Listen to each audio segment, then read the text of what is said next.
Second സെമസ്റ്ററിലെ 2016 ബാച്ചിലുള്ള corporate regulations and governance CRG എന്ന പേപ്പറിൻ്റെ ഒരു പ്രീവിയസ് ക്വസ്റ്റ്യൻ പേപ്പറാണ്.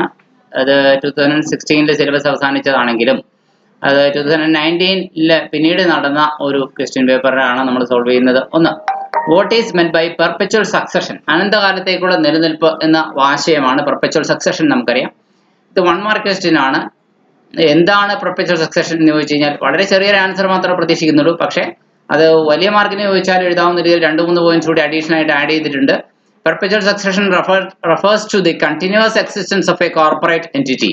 ഒരു കോർപ്പറേറ്റ് എൻറ്റിറ്റിയുടെ അനന്തകാലത്തേക്കുള്ള നിരന്തരമായ നിലനിൽപ്പാണ്. ഒരു കമ്പനിക്ക് മരണമില്ല എന്ന ആശയമാണ്. Such as a company or organization despite changes in membership, ownership or leadership. അതിൻ്റെ മെമ്പർഷിപ്പിലോ ഓണർഷിപ്പിലോ ലീഡർഷിപ്പിലോ ചിലപ്പോൾ മാറ്റം ഉണ്ടാവും, പക്ഷേ കമ്പനി തുടരും. ഇൻ അതർ വേർഡ്സ്, മറ്റൊരു തരത്തിൽ പറഞ്ഞാൽ the entity continues to exist and function in indefinite period. That company or that entity will continue to exist for an indefinite period, even if individual members or owners come and go. വ്യക്തികള്, ഉടമസ്ഥന്മാര് അല്ലെങ്കിൽ share holders ഒക്കെ വേണമെങ്കിൽ മാറാം. The shareholders may change, but the company will remain.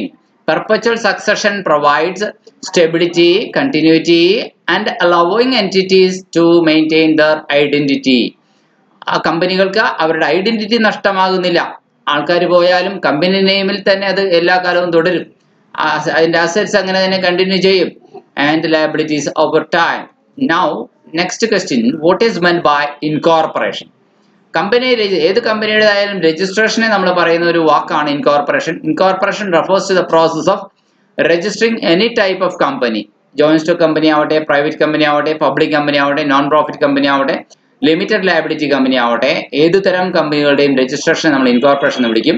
So incorporation involves filing documents with the relevant authorities. Concerned ആയിട്ടുള്ള അധികാരികൾക്ക് company തുടങ്ങുന്നത് സംബന്ധിച്ച രേഖകൾ സമർപ്പിക്കണം, ഫയൽ ചെയ്യണം. Such as the registrar of companies and obtaining a certificate of incorporation. Company രജിസ്ട്രാർക്ക് ആവശ്യകമായ മതിയായ രേഖകൾ സമർപ്പിക്കുകയും ഒരു സർട്ടിഫിക്കറ്റ് ഓഫ് ഇൻകോർപ്പറേഷൻ കരസ്ഥമാക്കുകയും ചെയ്യണം ഈ പ്രോസസ്സിനിടയിൽ. അതിനെയാണ് ഇൻകോർപ്പറേഷൻ പ്രോസസ് എന്ന് പറയുന്നത്. So incorporation is a broader term that encompasses the registration of various types of companies. ഒരു കമ്പനിയല്ല, പലതരം കമ്പനികളുടെ രജിസ്ട്രേഷനെ സംബന്ധിച്ച് പൊതുവെ വിളിക്കുന്ന ഒരു പദപ്രയോഗമാണ്. Not just any kind of single joint stock company. മറ്റൊരു ചോദ്യം ചോദിച്ചിരിക്കുന്നത് 1 മാർക്കിന്, വാട്ട് ഈസ് CIN? കോർപ്പറേറ്റ് കമ്പനികൾക്ക് ഒരു ഐഡന്റിഫിക്കേഷൻ നമ്പർ ഉണ്ട്. അതാണ് കോർപ്പറേറ്റ് ഐഡന്റിഫിക്കേഷൻ നമ്പർ, CIN. 21 അക്കമുള്ള ആൽഫ ന്യൂമറിക് കോഡാണ് ഈ CIN എന്ന് പറയുന്നത്. ഓരോ കമ്പനിക്കും ഇന്ത്യയിൽ രജിസ്റ്റർ ചെയ്തിട്ടുള്ള, ഇന്ത്യയിൽ ഇൻകോർപ്പറേറ്റ് ചെയ്തിട്ടുള്ള ഓരോ കമ്പനിക്കും ഈ CIN കോർപ്പറേറ്റ് ഐഡന്റിഫിക്കേഷൻ നമ്പർ നൽകിയിട്ടുണ്ട്. ഇന്ത്യയിലെ കോർപ്പറേറ്റ് മന്ത്രാലയം ആണ് ഇത് നൽകുന്നത്, MCA, ministry of corporate affairs. The CIN serves as an identifier. CIN ഒരു ഐഡന്റിഫയർ ആയിട്ട്, തിരിച്ചറിയൽ വസ്തുവായിട്ട്, മാർഗമായിട്ട് ഉപകരിക്കുന്നു. Similar to a PAN number or PAN card for individuals. വ്യക്തികൾക്ക് അവരെ തിരിച്ചറിയാനായിട്ട് ഒരു പാൻ കാർഡ് ഉള്ളത് പോലെയാണ്. Here is a break down of the CIN. CINന്റെ പല ബ്രേക്ക് ഡൗണുകൾ എങ്ങനെയാണെന്ന് നോക്കാം. ആദ്യത്തെ 6 അക്കങ്ങൾ, ഫസ്റ്റ് 6 ഡിജിറ്റ്സ്, അത് ഏത് ഇൻഡസ്ട്രിയുടെ വിഭാഗത്തിലാണ് പെടുന്നതെന്ന് ഇൻഡസ്ട്രിയൽ ക്ലാസിഫിക്കേഷൻ കോഡാണ്. നെക്സ്റ്റ് 5 ഡിജിറ്റ് എന്ന് പറയുന്നത് 21 അക്കമാണ്. ആദ്യത്തെ 6 അക്കം അത് ഏത് വ്യവസായ മേഖലയിലാണ് ആ കമ്പനി ഡീൽ ചെയ്യുന്നത്. അടുത്ത 5 അക്കം അത് ഏത് സംസ്ഥാനത്താണ്, സ്റ്റേറ്റ് കോഡാണ്. അടുത്ത 2 ഡിജിറ്റുകൾ ഏത് വർഷമാണ് കമ്പനി രജിസ്റ്റർ ചെയ്തിട്ടുള്ളത്, ഇൻകോർപ്പറേറ്റ് ചെയ്തിട്ടുള്ളത്. അടുത്ത 6 അക്കങ്ങൾ രജിസ്ട്രേഷൻ നമ്പർ തന്നെയാണ് കമ്പനിയുടെ. അപ്പോൾ the CIN is essential for various purposes. ഈ CIN പല കാര്യങ്ങൾക്ക് പ്രയോജനകരമാണ്. Company registration, filing annual returns, tax compliance, bank account opening, ഇതിനൊക്കെ CIN നമ്പർ ആവശ്യമാണ്. അല്ലാതെ ഒരു കമ്പനിക്ക് ഇതൊന്നും സാധ്യമല്ല. അതുപോലെ തന്നെ അതുകൊണ്ട് ഇന്ത്യയിലെ ഒരു കമ്പനിയെ തിരിച്ചറിയാനുള്ള ക്രൂഷ്യൽ ഐഡന്റിഫയർ ആണ് CIN എന്ന് പറയാം. Next question, define statutory company. എന്താണ് statutory company? A statutory company is a type of company that is created by special act in the parliament or state legislature. Indian പാർലമെന്റിൽ അല്ലെങ്കിൽ സംസ്ഥാന നിയമസഭയിൽ പ്രത്യേക നിയമം പാസ്സാക്കപ്പെടുന്നതിലൂടെ നിലവിൽ വരുന്ന സ്വയംഭരണ സ്ഥാപനങ്ങളെയാണ് സ്റ്റാറ്റ്യൂട്ടറി കോർപ്പറേഷനുകൾ എന്ന് പറയുന്നത്. ഇവയൊക്കെ ഓട്ടോണമസ് ബോഡീസ് ആണ്. അവരുടെ ഭരണം അവയ്ക്ക് തന്നെ നടത്താനുള്ള അധികാരമുള്ള സ്ഥാപനങ്ങളാണ്. അപ്പോൾ ഒന്നല്ലെങ്കിൽ ഇന്ത്യൻ പാർലമെന്റിൽ അതിന് നിയമം പാസ്സാക്കുന്നതിലൂടെയാണ് ഈ സ്റ്റാറ്റ്യൂട്ടറി കോർപ്പറേഷൻ നിലവിൽ വരിക. അല്ലെങ്കിൽ സംസ്ഥാന നിയമസഭയിൽ സ്റ്റേറ്റ് കേരള സംസ്ഥാന നിയമസഭയിൽ അങ്ങനെ പാസ്സാക്കി ഉണ്ടാക്കിയതാണ് KSRTC. ഇന്ത്യൻ പാർലമെന്റിൽ അങ്ങനെ സ്റ്റാറ്റ്യൂട്ടറി കോർപ്പറേഷൻ ആയിട്ട് ഉണ്ടാക്കിയതാണ് നമ്മുടെ life insurance corporation of India, അല്ലെങ്കിൽ reserve bank of India, state bank of India ഒക്കെ സ്റ്റാറ്റ്യൂട്ടറി കോർപ്പറേഷൻ. ഇന്ത്യൻ റെയിൽവേ, ഇങ്ങനെയൊക്കെ സ്റ്റാറ്റ്യൂട്ടറി കമ്പനികൾ എന്ന് പറയുന്നത് play a crucial role in achieving national objectives. Government രാഷ്ട്രത്തിന്റെ ഉദ്ദേശങ്ങൾ നേടിയെടുക്കാൻ വേണ്ടിയിട്ടാണ് പലപ്പോഴും സ്റ്റാറ്റ്യൂട്ടറി കോർപ്പറേഷൻ വർക്ക് ചെയ്യുക. പബ്ലിക്കിന് എസെൻഷ്യൽ സർവീസ് പ്രൊവൈഡ് ചെയ്യുന്നതിന് വേണ്ടിയിട്ട് പലപ്പോഴും ഗവൺമെന്റ് ഈ സ്റ്റാറ്റ്യൂട്ടറി കോർപ്പറേഷനുകളെയാണ് ഉപയോഗപ്പെടുത്താറുള്ളത്. സ്റ്റാറ്റ്യൂട്ടറി കോർപ്പറേഷന് അതിന് എൻ്റെ ഫീച്ചേഴ്സ് ചോദിച്ചു കഴിഞ്ഞാൽ ക്രിയേറ്റഡ് ബൈ നിയമം, ക്രിയേറ്റഡ് ബൈ സ്റ്റാറ്റ്യൂട്ടാണ് അതിനെ സൃഷ്ടിക്കുന്നത്. പബ്ലിക് പർപ്പസ് ആണ് അതിന്റെ മെയിൻ എയിം എന്ന് പറയുന്നത്, പൊതുസേവനമാണ്. ദെൻ ഓട്ടോണമസ് ബോഡീസ് ആണ്, സ്വയംഭരണ സ്ഥാപനമാണ്.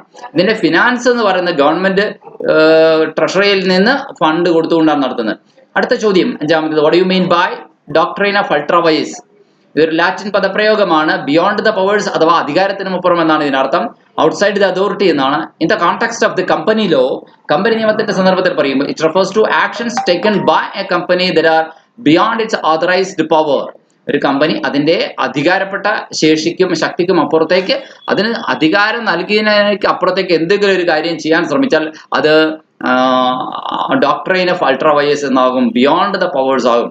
Outside the memorandum of association, അതായത് ഒരു കമ്പനിക്ക് ഒരു ഭരണഘടനയുണ്ട്, അത് അതിന്റെ മെമ്മോറണ്ടം ഓഫ് അസോസിയേഷൻ ആണ്. ഈ മെമ്മോറണ്ടത്തിൽ പറഞ്ഞിരിക്കുന്ന കാര്യങ്ങളല്ലാതെ വേറെ എന്തെങ്കിലും ഒരു കാര്യം, അധികാരം ഇല്ലാത്തൊരു കാര്യം കമ്പനി ചെയ്യാൻ ഇറങ്ങി പുറപ്പെട്ടാൽ അതും ഡോക്ട്രൈൻ ഓഫ് അൾട്രാ വൈസ് എന്ന പേരിൽ അറിയപ്പെടും. നിയമവിരുദ്ധമാണ് അങ്ങനെ ചെയ്യുന്നത്. സോ ഇംപ്ലിക്കേഷൻസ്, അങ്ങനെ ചെയ്താൽ എന്ത് ദോഷങ്ങളാണ്? When a company act such ultra vires act, അത്തരത്തിലുള്ള അൾട്രാ വയസ് ആക്ട് ചെയ്യുമ്പോൾ വോയിഡ് ട്രാൻസാക്ഷൻസ്, അങ്ങനെ ചെയ്തുണ്ടാക്കിയ എന്ത് ഇടപാടാണെങ്കിലും അത് അസാധുവാവുകയാണ് ചെയ്യുന്നത്, വോയിഡ് ആവുകയാണ് ചെയ്യുന്നത്. Any transactions or contracts entered into by the company beyond its powers are considered as null and void and unenforceable. കോടതിയിൽ അല്ലെങ്കിൽ നിയമപ്രാബല്യം നേടാനാവാത്തതായി പോകും.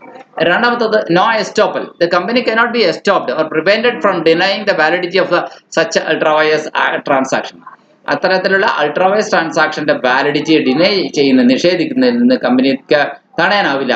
No ratification. Shareholders or directors cannot ratify. തൽക്കാലം ഷെയർ ഹോൾഡേഴ്സ് അറിയാണ്ട് ചെയ്താണെങ്കിലും പിന്നീട് ഷെയർ ഹോൾഡേഴ്സ് അംഗീകരിച്ചു കൊടുത്തുകൊണ്ടൊന്നും കാര്യമില്ല. അൾട്രാവൈസ് ട്രാൻസാക്ഷൻ എന്നും അൾട്രാവൈസ് തന്നെയാണ്. ഇനി objectives. The doctrine of ultra vires serves to protect the shareholders and creditors. Doctrine of ultra vires എന്തിനാണ്? അതിന്റെ ഓഹരി ഉടമകളെയും ക്രെഡിറ്റേഴ്സിനെയും കമ്പനി തെറ്റായ പ്രവണതകളിലേക്ക് കടക്കുന്നതിൽ നിന്ന് അതിലൂടെ അവർക്കുണ്ടാകുന്ന ദോഷങ്ങളെ തടയാൻ വേണ്ടിയിട്ട് കൂടിയാണ് ഇങ്ങനെ ഒരു നിയമമൊക്കെ ഉണ്ടാക്കി വെച്ചിരുന്നത്. വേറെ maintain the rule of law, നിയമവാഴ്ച മെയിൻറ്റെയിൻ ചെയ്യുന്നു. And prevent companies from abusing their powers, കമ്പനികൾ അവരുടെ അധികാര ദുർവിനിയോഗം നടത്തുന്നതിനെ തടയുന്നു. ആറാമത്തെ ചോദ്യം, who is called a all time director? ഒരു സർവകാല ഡയറക്ടർ അഥവാ ഓൾ ടൈം ഡയറക്ടർ ആരാണ്? നമ്മുടെ കമ്പനിയുടെ MD എന്ന് പറയും, CEO എന്ന് പറയും, ചില കമ്പനിയിൽ ഫുൾ ടൈം എക്സിക്യൂട്ടീവ് ഡയറക്ടർ എന്നൊക്കെ പറയും. ഇവരൊക്കെ ഓൾ ടൈം ഡയറക്ടറാണ്.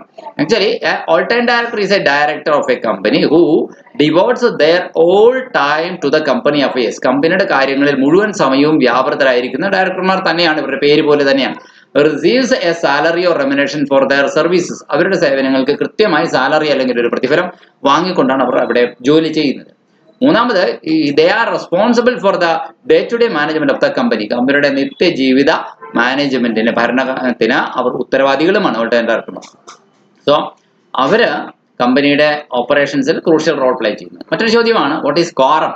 എന്താണ് ക്വാറം? നമുക്കറിയാം, ഒരു കമ്പനി മീറ്റിംഗ് വാലിഡായി നടക്കണമെങ്കിൽ മിനിമം ഇത്ര അംഗങ്ങൾ പങ്കെടുക്കണമെന്നുണ്ട്. ആ എണ്ണത്തെയാണ് ക്വാറം എന്ന് പറയുന്നത്. Quorum refers to a minimum number of members required to be present at a company meeting such as shareholders meeting ആവാം, ബോർഡ് മീറ്റിംഗ് ആവാം, ജനറൽ മീറ്റിംഗ് ആവാം, വെറെവർ ഇറ്റ് ഈസ്, എവിടെയായാലും അവിടെ ആ മെമ്പർ, ആ കൺസേൺഡ് മെമ്പർമാര് എത്ര ആൾക്കാരെങ്കിലും മിനിമം ഉണ്ടാവണം എന്നൊരു കണക്ക് അവിടെ ഉണ്ടാക്കി വെച്ചിട്ടുണ്ടാവും. അതാണ് കോറം എന്ന് പറയുന്നത്. In order to become that meeting a valid one.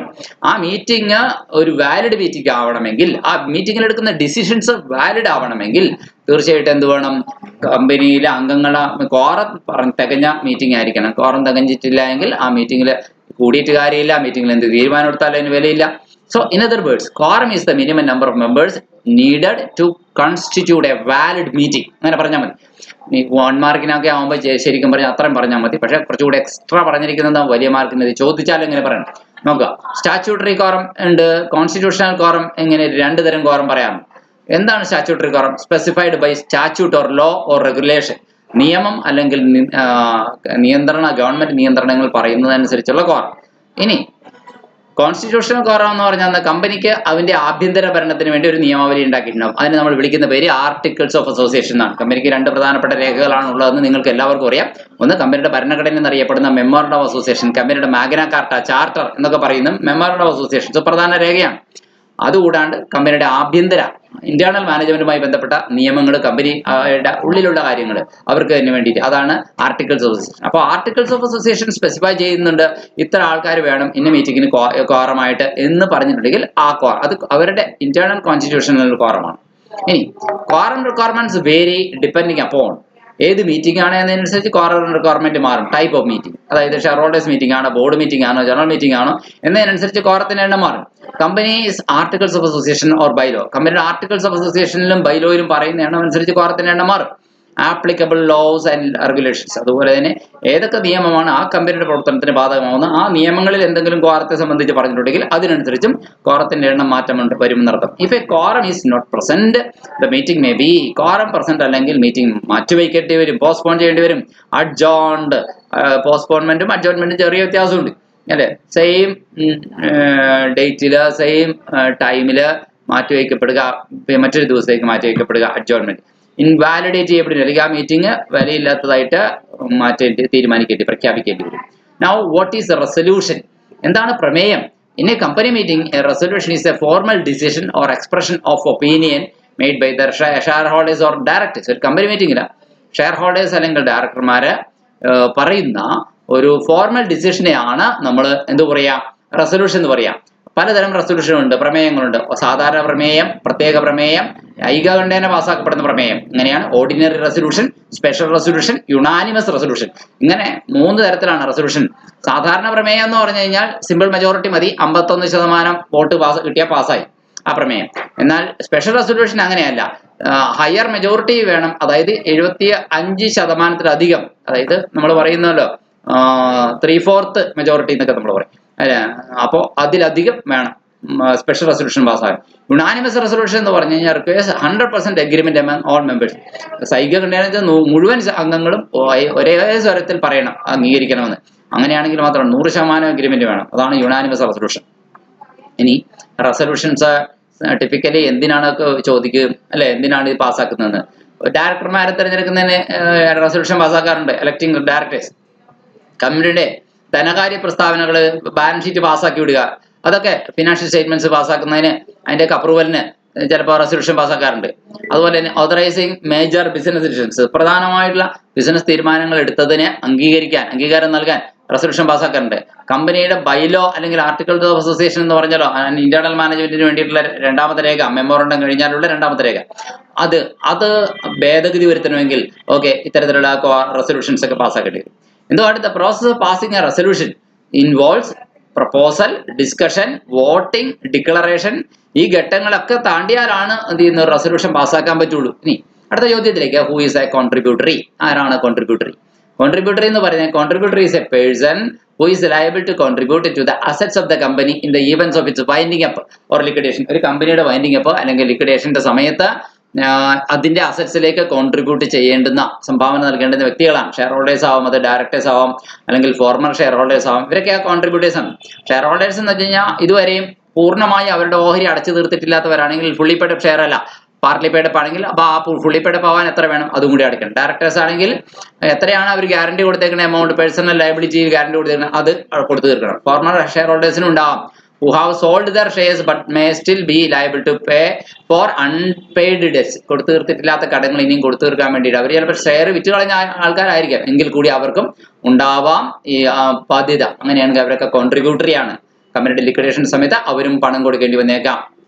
എന്താ അവരുടെ കമ്പനിയുടെ ലിക്വിഡേഷനുമായി ബന്ധപ്പെട്ട ചെലവുകൾ നേരിടാനൊക്കെ ആയിരിക്കാം അത്. അടുത്ത പാർട്ട് 10 മുതലുള്ളത് അടുത്ത വീഡിയോയിൽ.